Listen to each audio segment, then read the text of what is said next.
What about now? Can you hear me now? Dun, dun, dun, dun, dun, dun, dun, dun, dun, dun. I'm just streaming casually. Just if you guys want to ask me, like this is just a QA stream. You guys, if you can just ask me questions regarding anything. It's just a QA stream before the 3.0 patch, so we get to know each other before the big patch goes live. Like it's one of the biggest patch, you know. So I just want to know what you guys want to see content, like what things you want to see for 3.0 or something. And I'm in my clan where you can just hear music.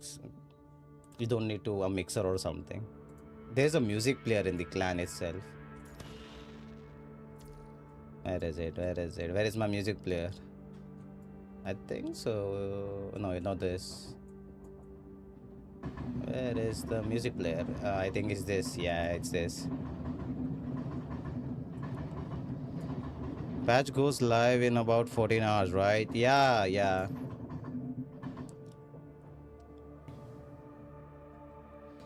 Naru, will you stay up midnight or what for the patch? No, I won't stay at midnight and the patch because the patch will go live around around when? Around 8 a.m. for me. So I can wake up early. So I have to wake up early to do the patch. Possibly early, that's what I think. Dun, dun, dun, dun. Dun, dun, dun, dun. Dun, dun, dun, dun, dun. Dun, dun, dun, dun, dun. Patch goes around live. Maybe they will delay an hour or 44 minutes.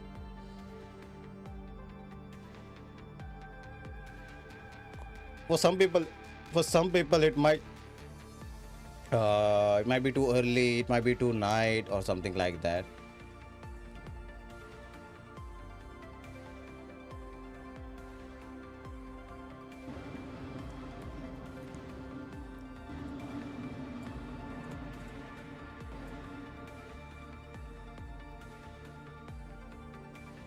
Dun dun dun dun dun dun dun dun dun.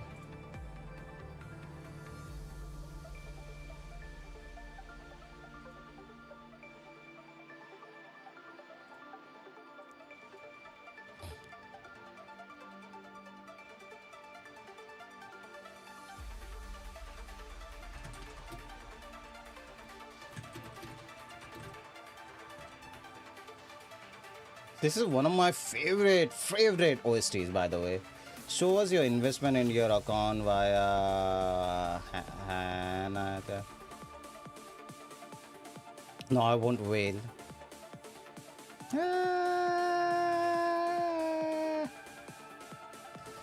After this beat goes live, I will show you my progression and everything.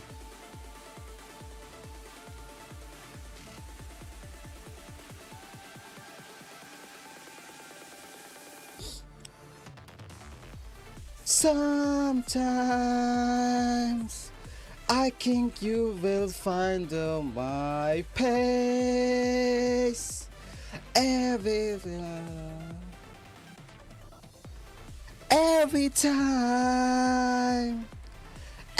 time you go away,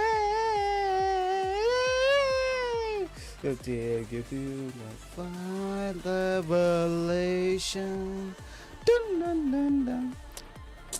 Waiting for Kuro to wake up banger like this, man. It's been a while since we got a banger like this. Dun, dun, dun. Dun, dun. Dun, dun, dun. Dun, dun, dun. It's one of my favorite banger tracks. I'm vibing. I'll sing this song through and throughout. What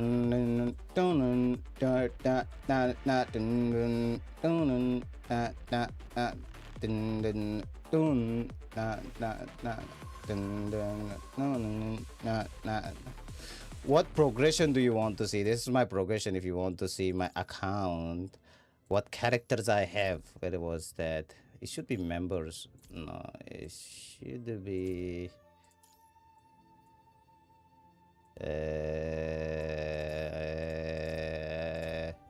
I forgot. I think I forgot where you can see members. It was members. Uh, yeah, collections. No, was it collections? I don't think it was collections either. Man, I'm getting old.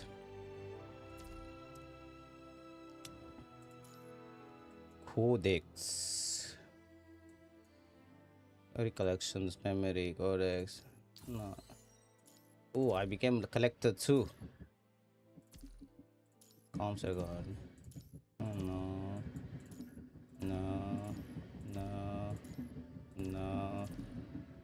Where did they move that?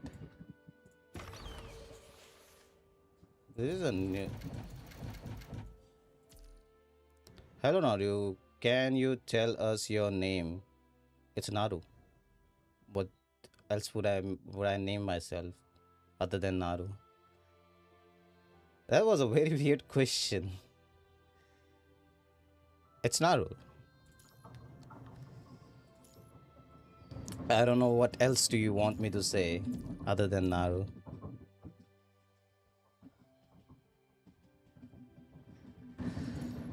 If you want to know my real name, no, I can't say my real name. You should never say, not, never speak about your real name. It will risk your family. The most important thing is it will risk your family, and you should never do that. What disconnected? Something got disconnected. I don't know what.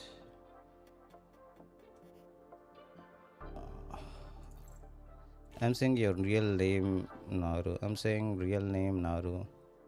It's Naru. So I don't know what else do you want me to say other than Naru? I don't understand what you're trying to say, sir. Could you please elaborate what you're trying to say here? I don't need that. Oh, we have a Christmas. We have a Christmas event, I guess. What is this? What is this? Is it showing on the stream? I don't think so. Okay, it's not showing on the stream. It's not showing on the stream. It's because it's a web app and there is no music. Yes, it's a web app. Can I ask where are you from? I'm from South Asia.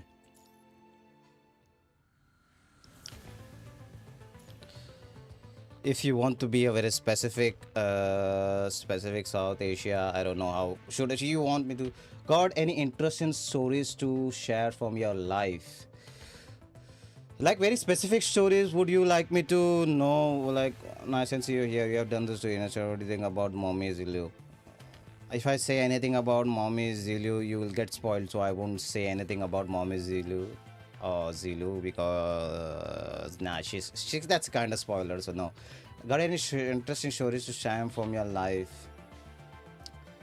What kind of stories do you want to hear, Alex? Because there is a lot to unpack. If you ask me why I am playing anime games, how I got to play Punishing Raven, why am I playing anime games? Literally anything that comes to your mind. Now you know Japanese language. Damn right. I guess I'll have to wait my time. No, I don't know Japanese language, but I am actually currently learning Japanese language. Like, not specifically learning. I'm at a stage, at a very base stage of learning Japanese language. So I'm actually learning the basics.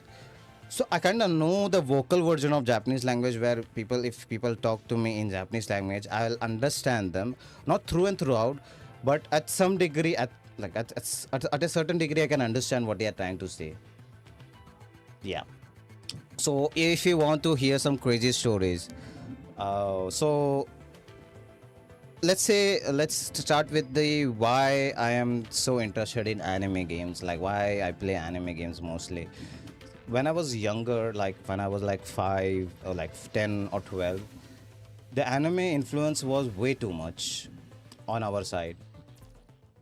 Like way too much, where I used to stay up at night at 3 a.m. and used to watch series like let's say Bakugan, Digimon, Dragon Ball Z, Yeah, those things I used to watch through and throughout each and every day, sitting at a set of schedules or something. So I was really into those stuff. But back then TVs didn't air all episodes, and we don't know where to find them.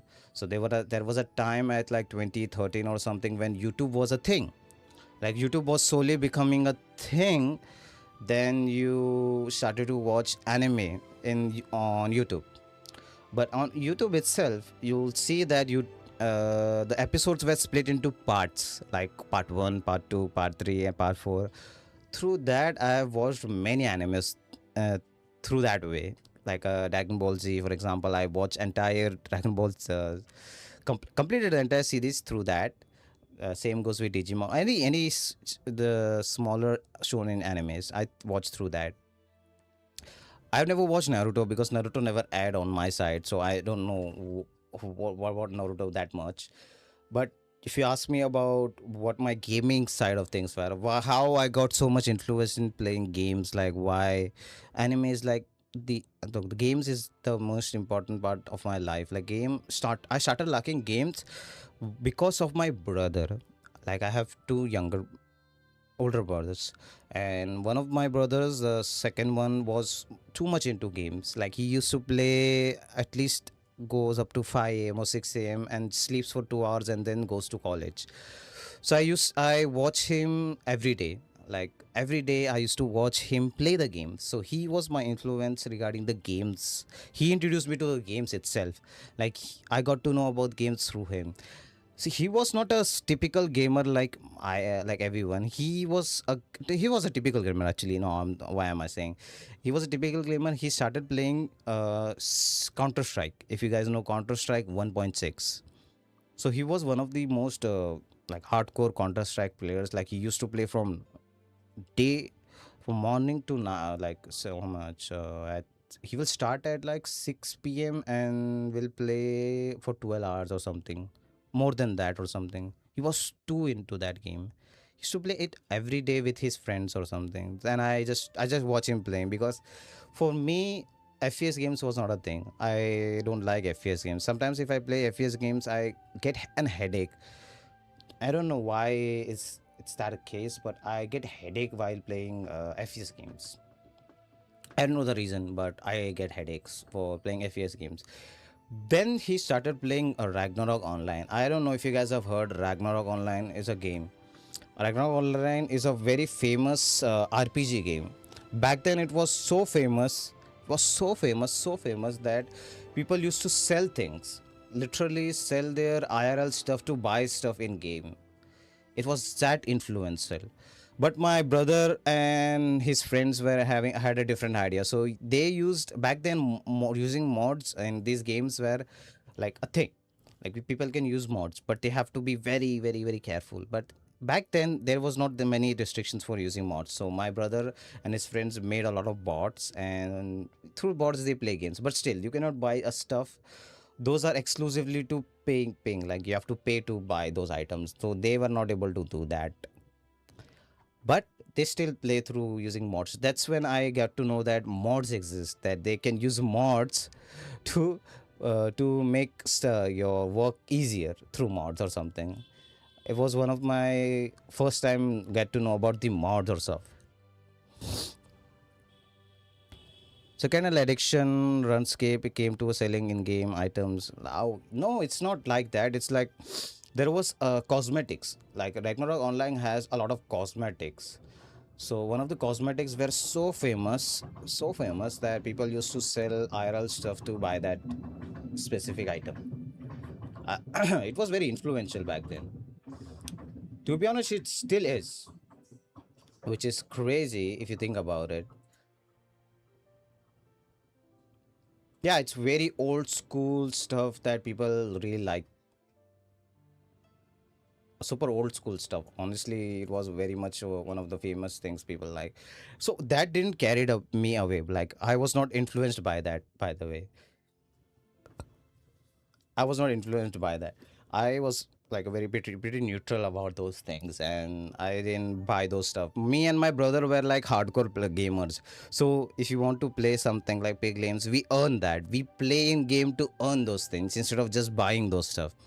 Like we don't like the pay to win things in these games or something. If something is unable through sheer amount of effort, we'll do that and get that item instead of just paying for that item. Like back then, that item could be obtainable through grinding as well, but the grind was insane, like too insane actually. Now what's your favorite punishing grade 11? My favorite punishing grade 11 character is Bianca, this character.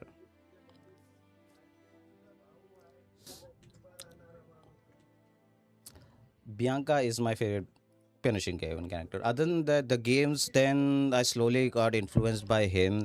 Then I slowly moved to. Then slowly I used to play with, go to my cousin's house, and because my cousin had a lot of interest in playing PlayStation games, like the PlayStation back then. The only PlayStation I played was PS2. So he used to take me to a certain club or something where you can pay a certain amount to play PS2 games or something.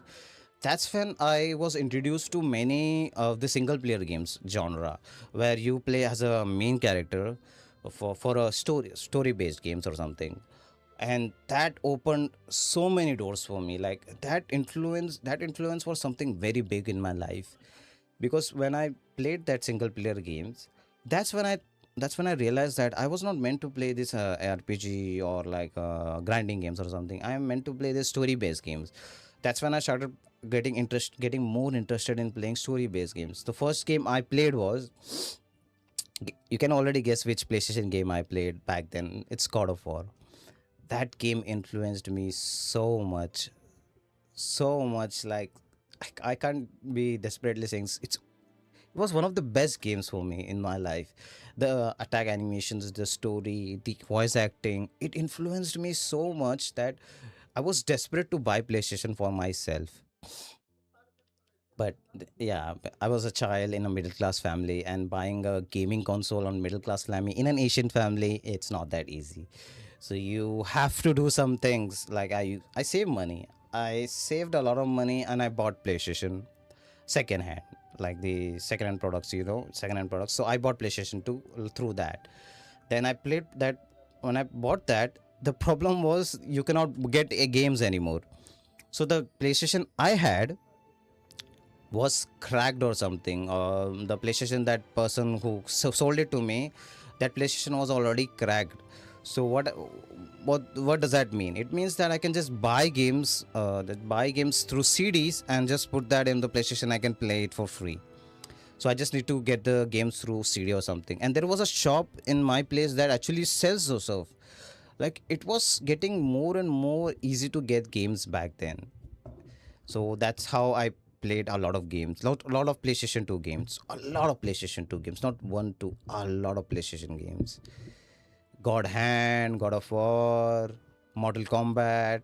There was a model. Do you know that Mortal Kombat also has a story-based games, but it's a co-op story-based games or something. I didn't know that until like only way later I got to know that.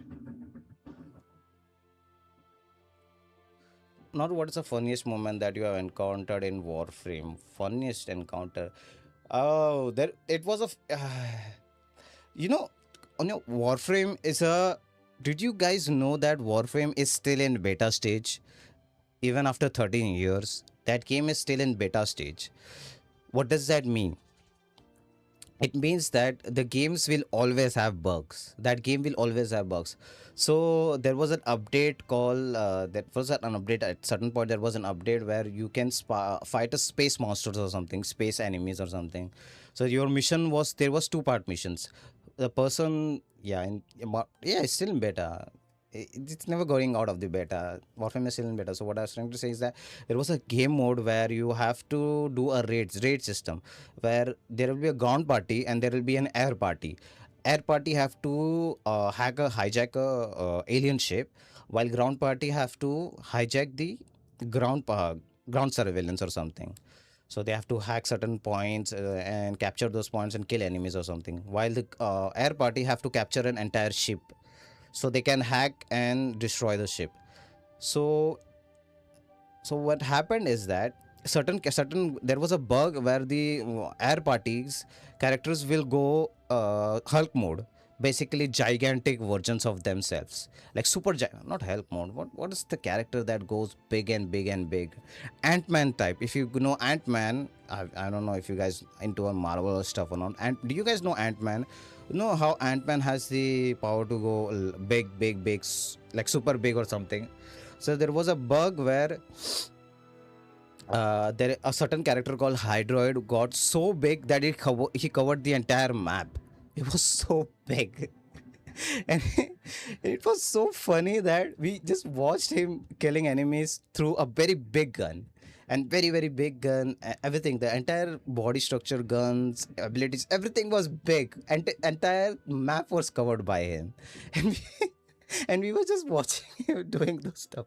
But the funniest part is that even though he's big, the damage was small. The amount was covering in game was still small. But the only thing that was big was his character. So he kind of covered the entire map while we just watched him.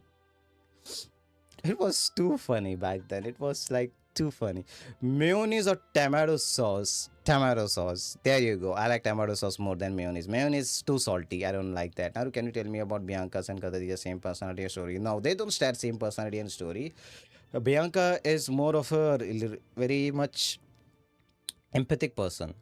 She's not like Kadariya. Kadariya is like someone who sacrifices everything for greater good or something. While Bianca didn't sacrifice something. Bianca is more like she's fighting for her cause, herself. She wants to prove herself that she's worthy of being what she is. Kadetiya is more like she's fighting for others. So there is too big difference between those personalities. That's why Bianca resonates with me. She fights for herself, not for others. So she grows. She's very much. I'm very much liking my like type of characters.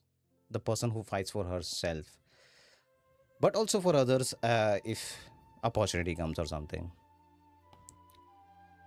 But mayonnaise, no, mayonnaise not. Ah man, my life stories. It's kind of hard to not be very.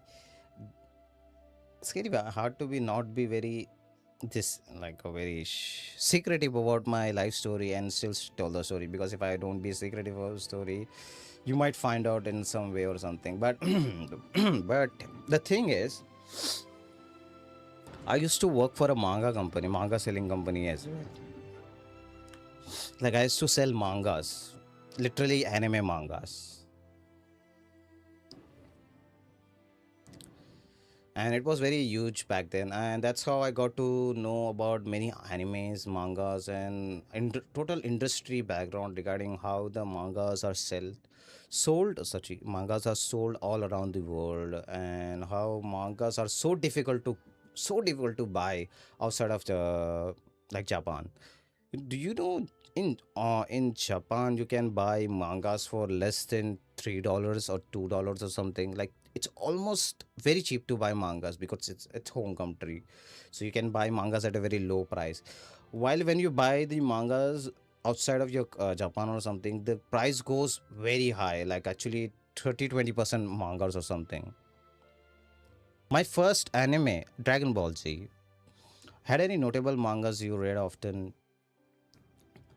No, I stopped reading mangas because whenever I watch or read mangas or something, my read mangas, when I then I watch animes, the experience is like not the same thing, because I already know what's gonna happen. So watching the anime of that itself feels very much off. So I stopped reading mangas. That's why. Like fair example would be like Fairy Tail. So I didn't know that Fairy Tail would get an anime adaptation. Like they'll continue the anime or not, because it was very old and people just stopped hoping for it. So I read through entire thing from start to finish. That I had known everything.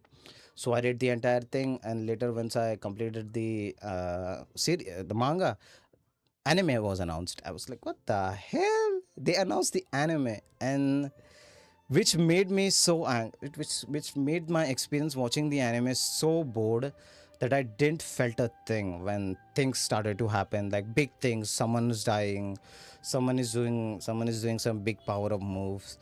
I didn't get much of a experience after it. So yeah, reading spoilers ahead really spoils my experience watching animes. So that's why I stopped reading mangas. But I just collect mangas of the and things I've watched. For example, Grand Blue, uh, Your Name. Like, do you guys know Your Name as a manga? Like the movies you see, anime movies you see, Your Name, Garden of Words, Weathering with You, uh, all those movies also have a manga version of them as well that you can buy. A Silent Voice also has a manga, and manga is 12 volumes, I think so. Like 12 volumes of Silent Voice. 2 hour movies, but 12 volumes of that manga.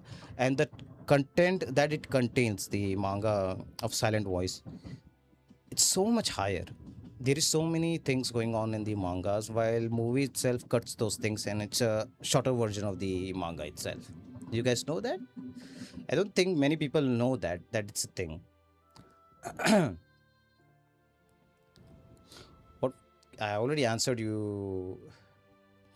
Your was Code Geass. Damn. Starting with Code Geass is like, oh my god, that's a very insane way to start your journey of animes, man. Code Geass is like kind of sussy anime, honestly. Actually, continuing the above question, do you have any plans to streaming any single player games in the future? Code Geass. Um, I think I'm gonna stream Clear Obscure Expedition 33 at some point. When things go around, like I have a proper two monitor setup where I can read chats properly, that's when I'll start to play single player games and give my live reactions on those things as well. Well, maybe sus, but it was interesting. The problem with what do you call it? Good guesses was that the first season was very good. Like first season was like yeah, damn good. But second season is where like things get really. Do you really need to do that? Really, like first season was perfectly fine. It got me hooked so much, but second season was like really things were too sussy for me to continue. So at some point I was like, nah, man, it's still good. And everyone should watch Code Geass, by the way, even if it has sussy things and sussy plot. But still, the influence Code Geass had on the anime fans is very huge. So you guys have to watch it. It's a very good anime. It's a very good mecha anime. But with mecha, it has a lot of good plot itself. I don't want to spoil the plot itself because the plot is very interesting. So spoiling the plot will be just the baddest disservice I can give to Code Geass. Code Geass is like the one of those animes that you don't need to speak anything about that anime. Just watch it. It's like those animes that you don't see a single thing about that anime. Just go watch it. That's it. No, no, no, no. Don't spoil. Don't spoil for everyone. Main character becomes villain. No, no, no, no. It's more of a different thing. I don't want to spoil why and what happens and anything. I don't want to spoil anything about that. Like I don't want to say what exactly it's that, but yeah, it's something. Which you of course who doesn't like mecha animes, man? Who doesn't like mecha animes? Mecha animes is like bread and butter of animes itself. Like so many good mecha animes exist. Oh my god, how? Yes, I've watched some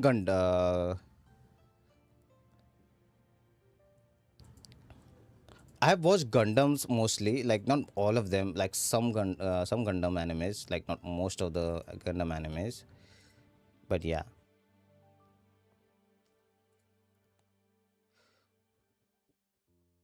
No, I've not watched Grenblim. I have not watched it, so I'm gonna add it in my list of watching animes that I want to watch. That was your first mecha anime? Damn. Gundam is like Gundam also has games, animes, shows. There is so many things about Gundams, man. So Gundam has a lot of series, like from zero. It is One Piece level of thing, but much more deeper than you think. Beyblade, yeah, Beyblade is Beyblade was my favorite anime as well. Like Beyblade was my favorite anime until I realized how stupid the logic of the anime is itself. It just took me a time to realize the logic of the what do you call it, Beyblade. Like it was not that crazy, but at the end of the day, Beyblade was peak back then. Oh man, I can't. People can see the chat. It's a lot shit to make the Beyblade was peak. Yes, it was very peak. Oh, they started countdown for 3.0 patch. Oh, just like let me just share the stream as well. They started countdown.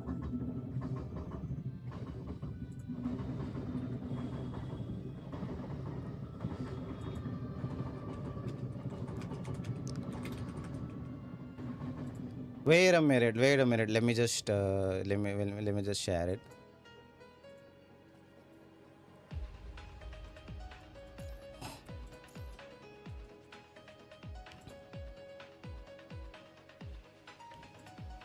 Oh, the streaming, what do you call it? Remix version of the. Oh my god! Wow! Wow!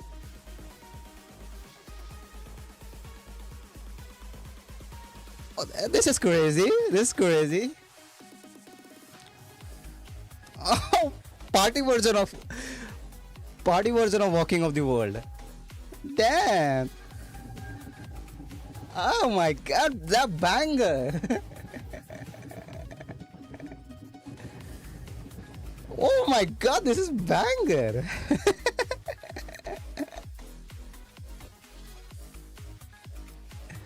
Holy shit, this is banger!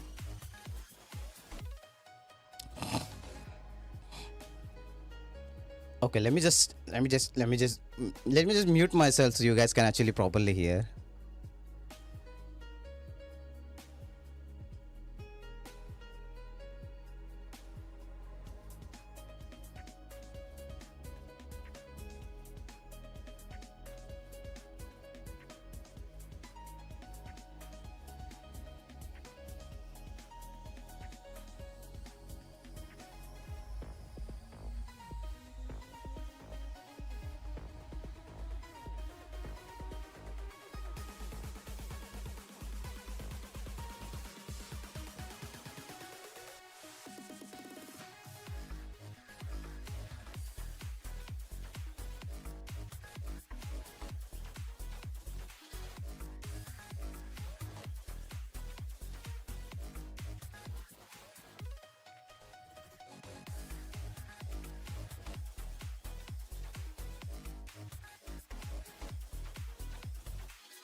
Dude, this is too banger, man. They have to release this. They have to release it. Oh, one more remix. What the fuck? One more remix. We are getting more remix. More remix. There is more remix.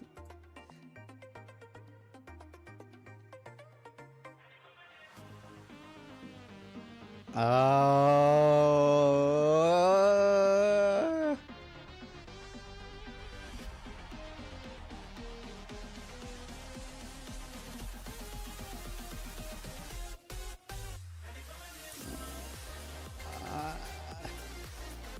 they're going bang. They're going bang. They're going 3. We are going 3.0 with a bang.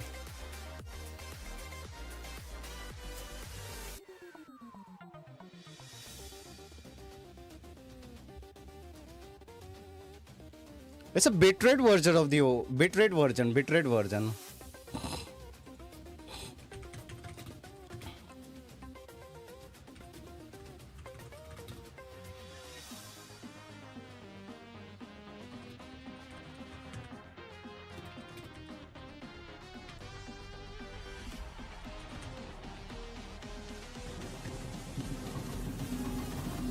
What a timing though.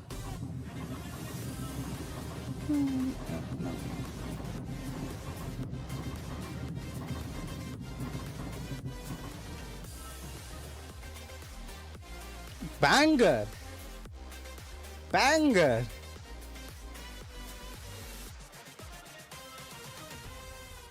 What more? What more? What more? One more. Do we have remix version of everything?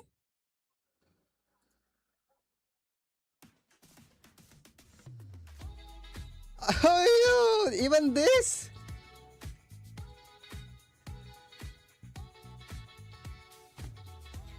Even this has remix. Wow.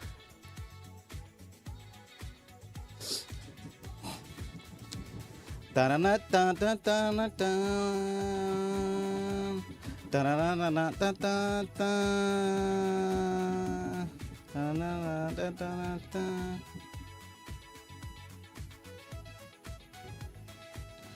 Hello, what are we doing? This is not a QA right now. Is it? It's QA. It's QA. You can still ask me questions. We're just vibing with the stream itself. Let's just say it's playing in the background, so you guys can just vibe with it.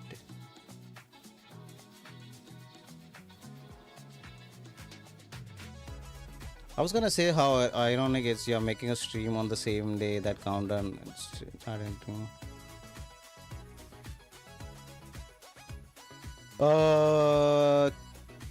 13 hours until 3.0 CO2.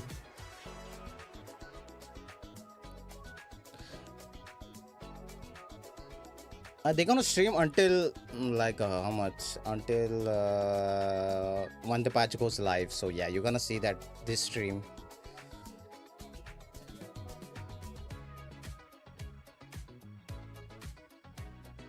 Dun, dun, dun, dun, dun, dun, dun. Oh, it's banger, man. It's kind of banger.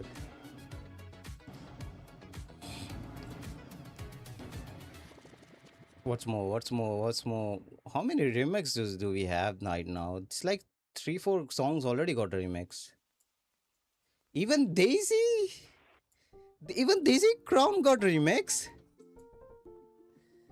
Okay, now can you tell me about how much love Wuthering Waves and how much? I guess my first question is obviously, are you excited for? I am so excited for 3.0, man. It's like it's like a dream for me to play a sci-fi game, and finally we are entering the sci-fi phase of the Wuthering Waves, where we actually experiencing the sci-fi world of the Wuthering Waves, because that's what made me love Wuthering Waves, because it had a sci-fi vibe, post-apocalyptic sci-fi, technologically very advanced type things going on. Like it's not something like you everyday play or fantasy games, and that's absolutely why I am very much hyped for 3.0. Because 3.0 is something that I've been looking forward for so many years, since 2019 when the game was announced. Since 2019, I was so much like I should probably finally able to experience sci-fi, and that's why I'm so excited for 3.0. I can experience how much I'm excited for 3.0. Oh, this is banger too. I think they hired a DJ or something to do these bangers.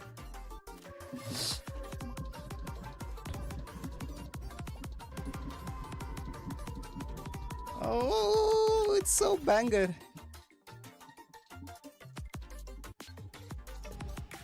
Okay, question now. Can you tell me how much you love Wuthering Waves and Punishing? Punishing Raven. How do I explain, bro? Samson, it's like crazy, man. You know, when I started playing Punishing Raven back then, 2019, I was used to play Genshin, and the game was good back then. Genshin was like a good game back then, but slowly, I realized that I was playing for a wrong company, a wrong game or something. Why, you may ask? It's quite simple. Each update, the developers start to forget that we are playing game for players. So they started to forget about the players itself. They didn't care about the players. They didn't make changes for players. Quality of life changes were not a thing.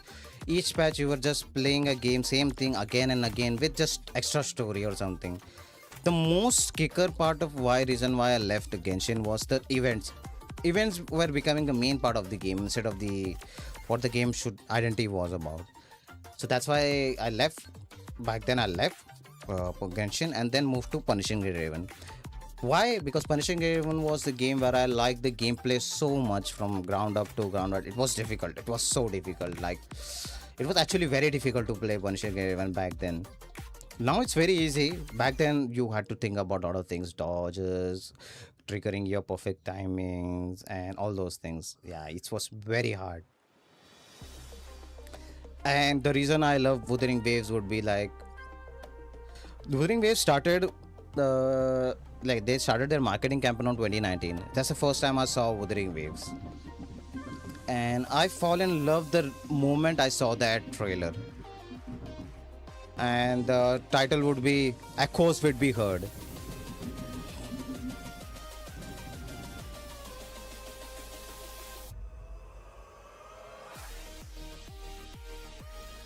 Oh, no. Wow.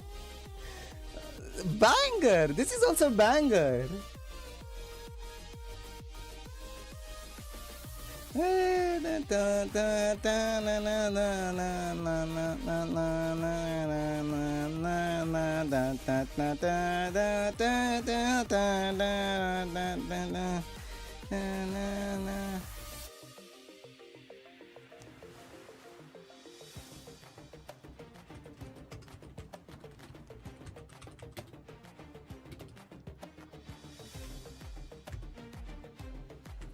Let me add my comment as well on that.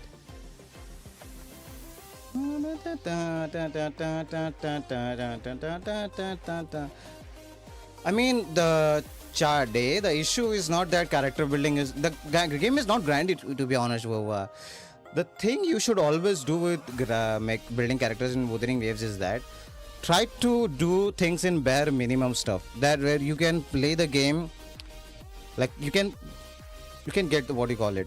You can build your characters where your characters can actually do something, and that's where you'll realize that you don't need to perfectly build the characters. You just need to build the characters where they are playable, they have a value in your team, and that's when I stopped doing that.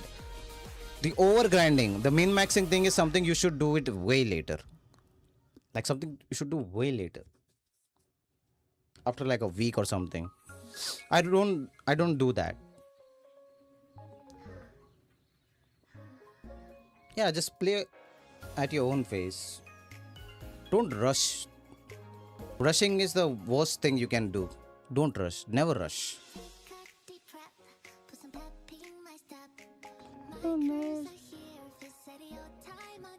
Even this banger. Uh,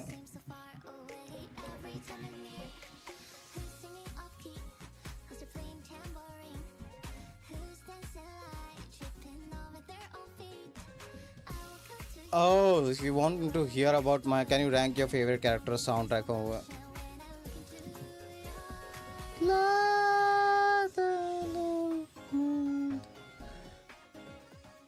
Oh, if you ask me like that, ah, my god, I have too many, man. I have too many favorite tracks, honestly.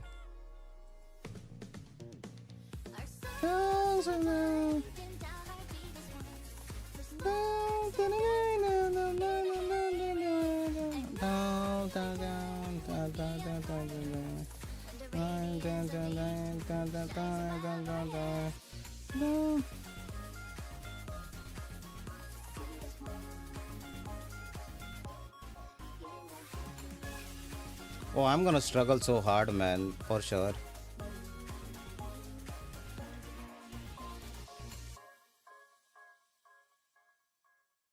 I should, uh, I should probably do one thing though.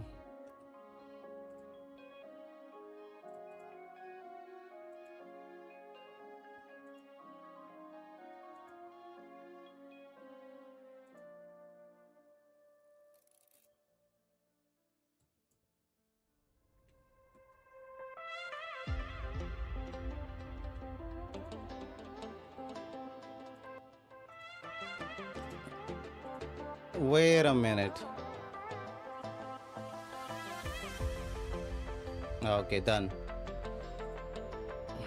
Now, though, you guys won't have an issue with the music itself running in the background. So you guys were asking my rank, the what do you call it? My favorite tracks from start to finish. Okay, let me start by that.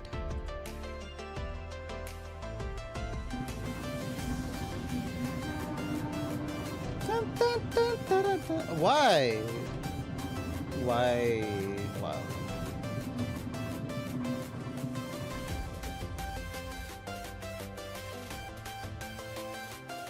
Yeah, these two things should have not had an issue with each other, but they are having an issue.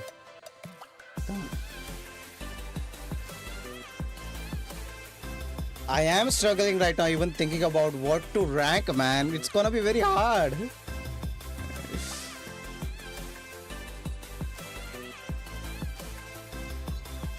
What I'm gonna do is I'm gonna switch my stream to in-game so we can directly check in-game and rank through that.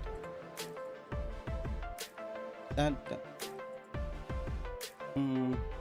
Let me see if I can recognize my game.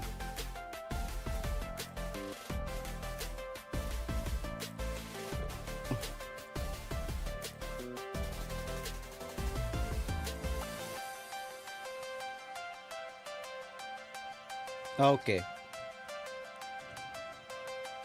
let's start ranking. So if you want me to rank, would be this is my number one favorite track, which is this Saving Light.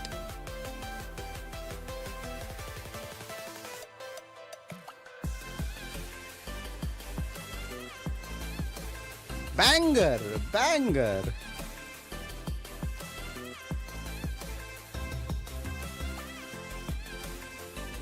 Banger, man.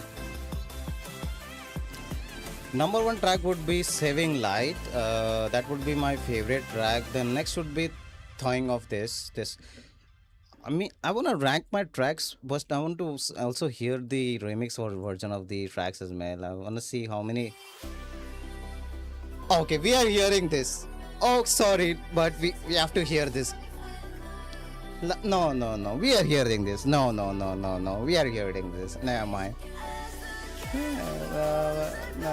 No, no. I don't know. Oh, shit!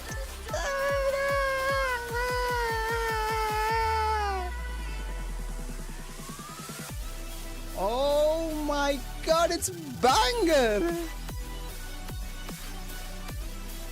Holy shit, they really hired a DJ. They really hired a DJ to. Oh shit. It's a banger.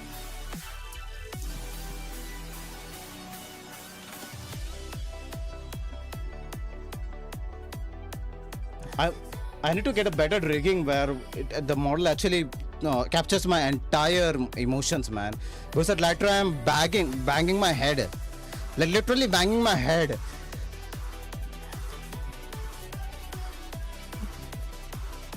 Even my hands are jamming, man. What the fuck? Shoot! Holy shit! Oh shit! Dun, dun, dun, dun, dun, dun, dun, dun, dun, dun. Holy shit! Wuthering Waves is giving us party songs. What the fuck? Holy shit! This is so banger! What the fuck?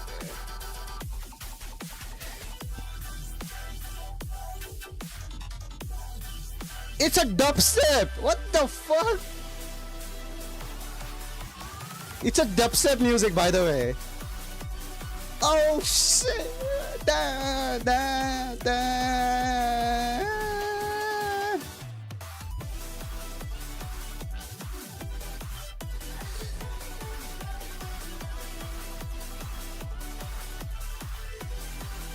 It's a banger tracks, man. Stop doing that. Stop interrupting our questions. Wuthering Waves. What's now? Even running, even this track got remix, bro. Running for you. No way. Running for your life. No fucking way. No. It was already a banger track. Now what you gonna do about this track, man? What are you gonna change about this track? It's already a banger track. What the fuck? What are you gonna do about this track? Oh, they made a lo-fi version of this track. This sounds like a lo-fi version of the track. Yeah, it's a lo-fi version of the track. Oh my god.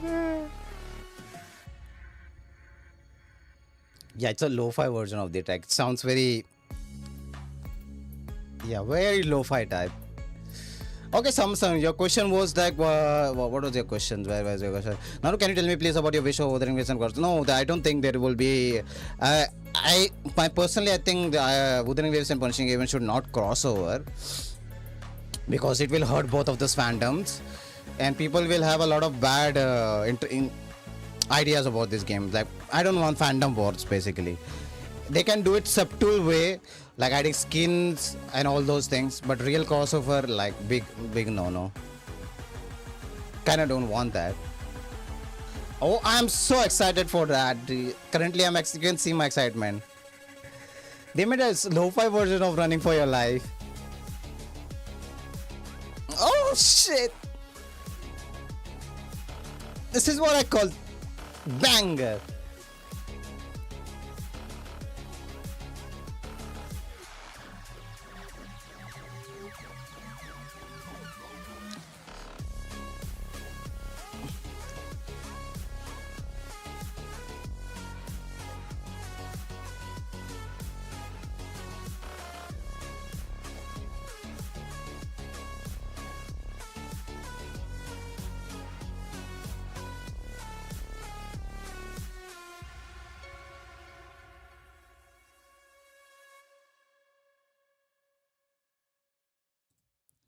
Yes, cat jam.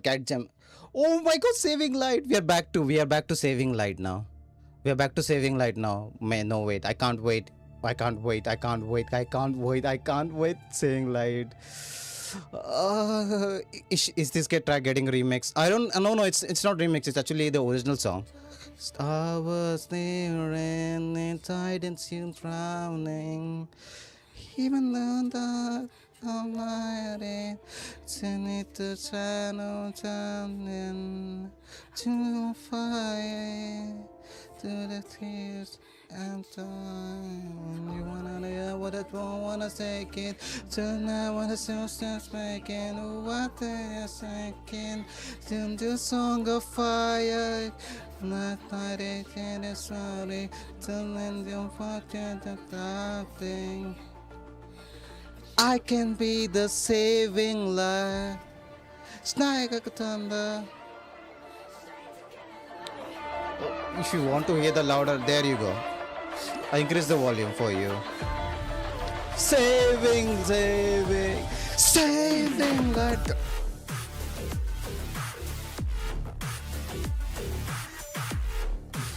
It's so good, man. This track is what represents Wuthering Waves as a whole. If you hear this track's lyrics, you will understand this is what represents Wuthering Waves. We are this hope saving light. Words. It's a very subtle thing that you'll notice in the lyrics itself.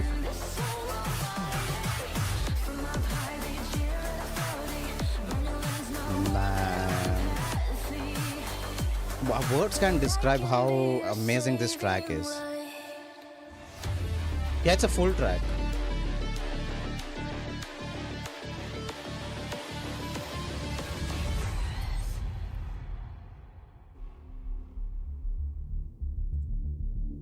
Okay.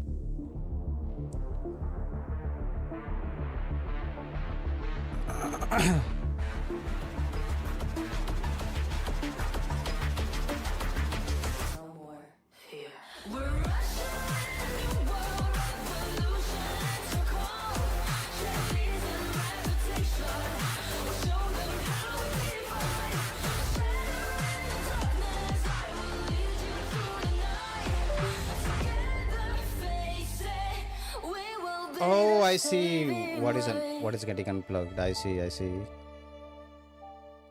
I mean, you guys are not asking questions. What? That's not my fault. It's not my fault. They are doing the party stream. Oh, walking of the world. This is also very peak track, by the way. Very peak track. Very peak track. Go ahead. You can ask me any questions. As the pressure builds, I push back, pulling on the threads of fate. The chords within these fleeting moments find the beat my Wait, why? What? Why? my heart creates. I was Faint vibrations, Random lag. stirring in the twilight. Random. Racing through the silence, echoing throughout the night. They shake the atmosphere, the heavens and the land. A rebellion in the making where we stand. This is the time. The unknown is calling, so I cross the line. Yes, I have heard Lena's APS Got song. no more doubt, so raise your voice up higher. I'm crashing through the silence. I'm falling with the rising tide. Dun. This song is also very cat jam or party type song, you know. You just go to a bar and if you go to a bar and play this song, I'll cat jam to it. I'll literally be like, damn.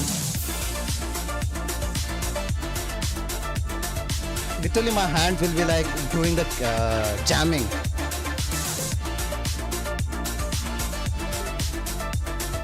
No. I Oh my god. A drop within an endless sea. Okay. Feeling weak. What do you think about Rover's past? I don't know, man. How do I? Shelter of the stars. Oh my I god. go on. I think Rover's past is already decided. I think they already know what they're gonna do about the Rover's past. People already can guess that Rovers already know what they did. We already know that Rovers have already experienced the entire story. They already know everything about the world where we are in, the solar system itself. They just hit the reset button just because they were not successful at the lament, I guess. And we are just re-experiencing the entire thing, but in a different way. And that's what I think. They just failed the experiment, whatever they are trying to do. No, I don't think so. Rover's gonna get. The whole point of Rover missing their memories is why we have the story currently we are playing. So we getting our memories back will just remove that purpose itself. So I don't think they should do that.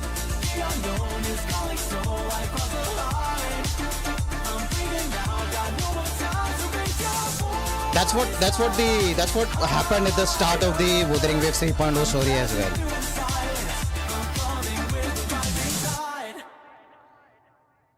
Remember the start of the 2.0 story, that where we made the past Rover and they spoke to ourselves like, I want to see you take a different path. I want to see what you will do, what I couldn't do, what mistakes I did. I want to see what mistake you would do, what different things you will do. And that's what we are experiencing currently. Us Rovers are just different. Rover is a higher being of X. Rover is a higher being. We are a higher being. Our influence is way too much to the world of Solaris 3. So we are a higher being. But what level of higher being, we don't know. But we are a higher being.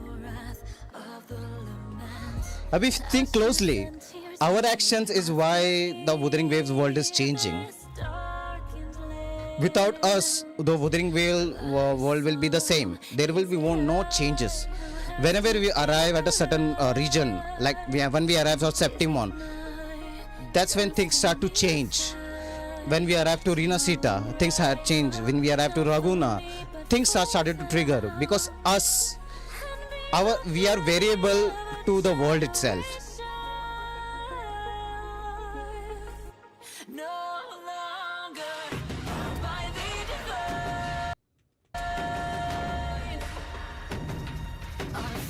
If that's the case,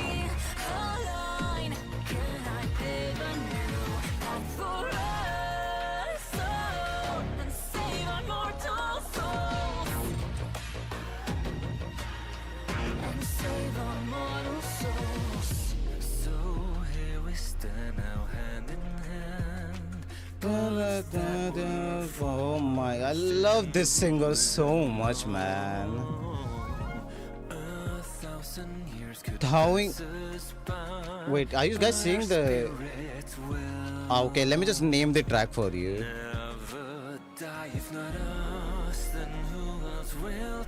Thawing Fates is the track name. It's such a good track. It's one of my favorite tracks for Jinshi. It feels very close to her, like Jinshi's character itself. What she's been through.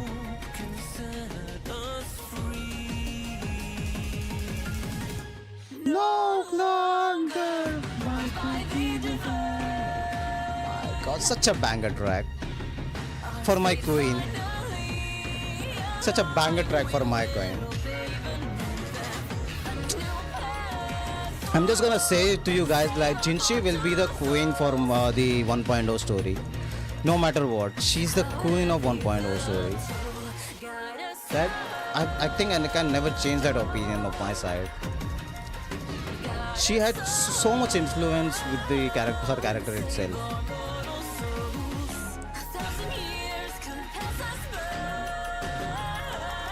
But I think what will happen with 3.0 story is that we will learn more about the rover itself, like what is a rover and why we exist and what we are doing. But past, maybe we'll get some past memories. Maybe it's a very big maybe. But what I think is they should not reveal too much about us because which question? Which question did you ask, Infinity? I don't think I've seen your question somewhere. Sid, your favorite character is back. You can hear it. Favorite character's OST is back. What question did you ask, Infinity Zoom? I'm not seeing your question anymore. Is it possible a rover being a higher being? I already answered you. Rover is a higher being, but what level of higher being, we don't know that. But he is an higher being. That we all know.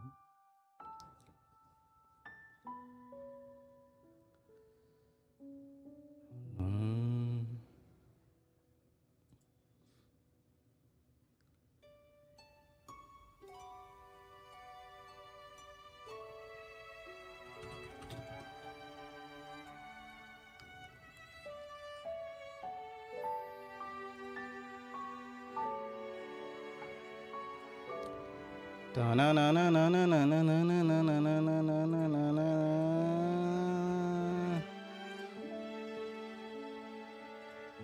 Dun dun dun dun.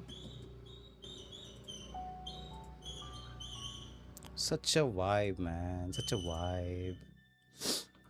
What do you think about Will? I think 3.0 story will reveal the most important part of the lament. I think so.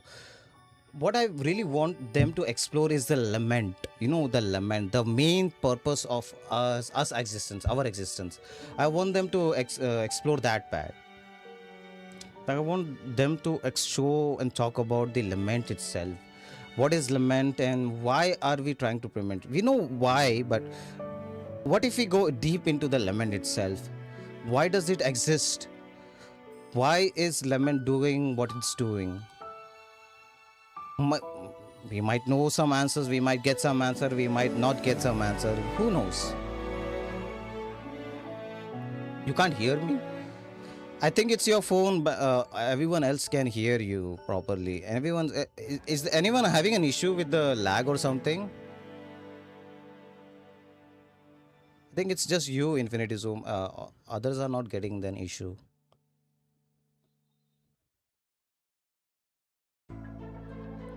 Oh my god. Oh. This is number 2 track of me.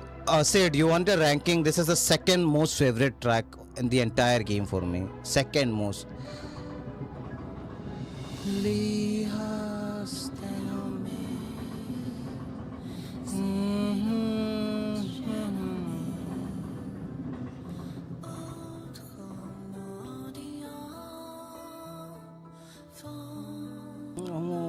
The flow of this music, man.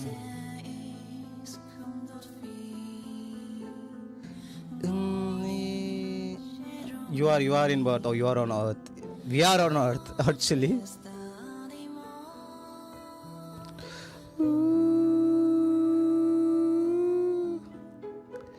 Hey, just these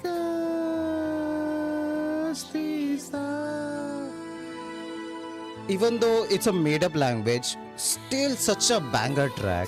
Even though it's such a made up language, we don't even know the actual language, but such a banger track, man. Such a banger track. Oh my god. I love this track so much.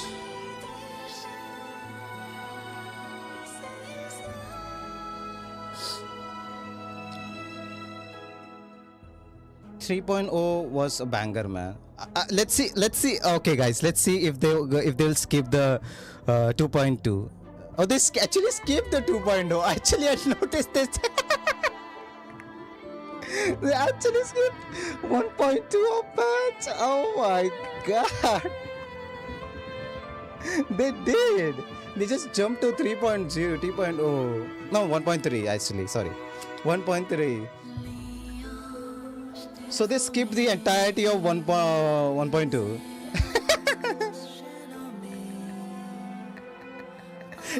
It's like forget about it. Forget about this track, something like that. Forget about this patch. I was expecting them to explore, man. My original question was whether if we see more higher being like Grover. Yes, we already saw a higher being though. We already saw the cutscene. That's a higher being, and I think what was that German person name, man? The Faxitus villain name, man. It's such a hard sludge. Fuck, man. It's so hard to pronounce. No, I'm not gonna pronounce it. I'm just gonna say the Faxitus leader is also an higher being. I think so. He's just hiding because he can literally just control anybody, have an influence on any body itself. So I think, yeah, that's a very much a Schwarzlock. Yeah, Schwarzlock. That person is a very higher being because he can just take control of any body itself.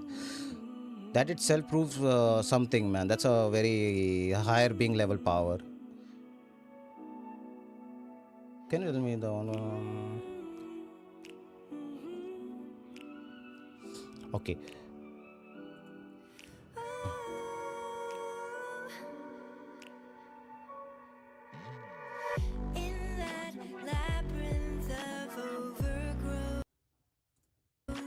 Okay, so what if the original question was to you to tell me the ranking of the OSTs, right? Let's do this. So the ranking goes from here. This is the number one track for me. That this will never change. This will be my number one track. This never gonna change. Saving for Light. Then after Saving for Light, I can say next track would be this.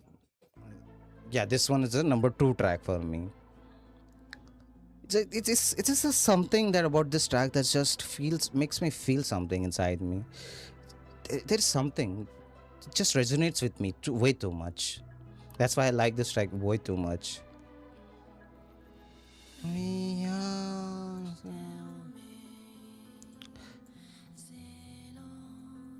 Okay, number three track would be. I need to go through the list or something.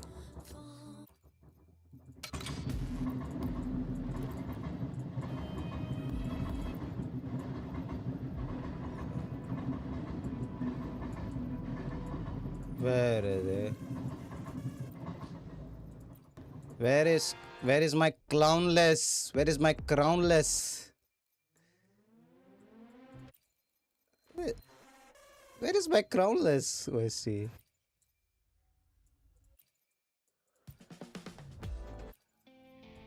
Oh my god, there is no crownless OST. It's sad.